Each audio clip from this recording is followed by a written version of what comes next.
All right, so we did it. We hit 500 followers like 2 weeks ago, and we're already at 655. So I'd just like to thank everybody for following me and for liking my videos all the time. You know who you are.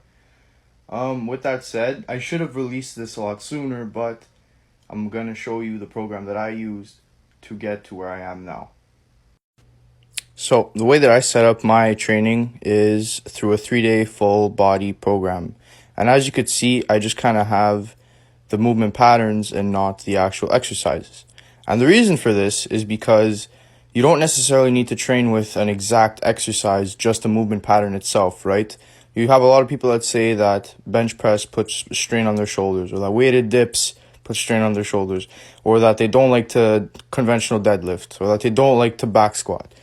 So at the end of the day, to actually grow muscle and get stronger, you don't need to do specific exercises, but just the movement patterns correlated to those exercises.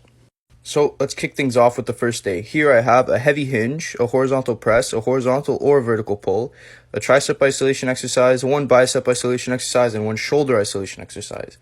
Now, again, I don't put any rep recommendations or any exact exercises because it's really up to you and what you want.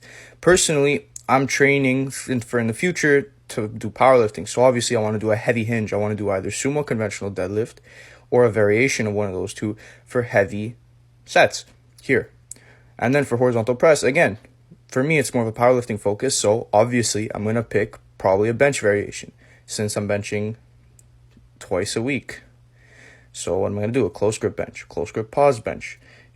Here I have dead bench, dips, pause bench, floor press, tempo bench. That's what I'm probably going to choose. Now, if you don't care about strength or you don't care about powerlifting in general, you could just go with a dumbbell flat press, or dips. It doesn't really matter. Do what you need to do. Do what you like. For horizontal or vertical pull, again, choose what you want. Do any row you want. Do any pull-up you want. Just pick a rep range and get better at it over time. Same thing goes with the other tricep isolations and the bicep and the shoulders. As for the second day, here it is. Same idea.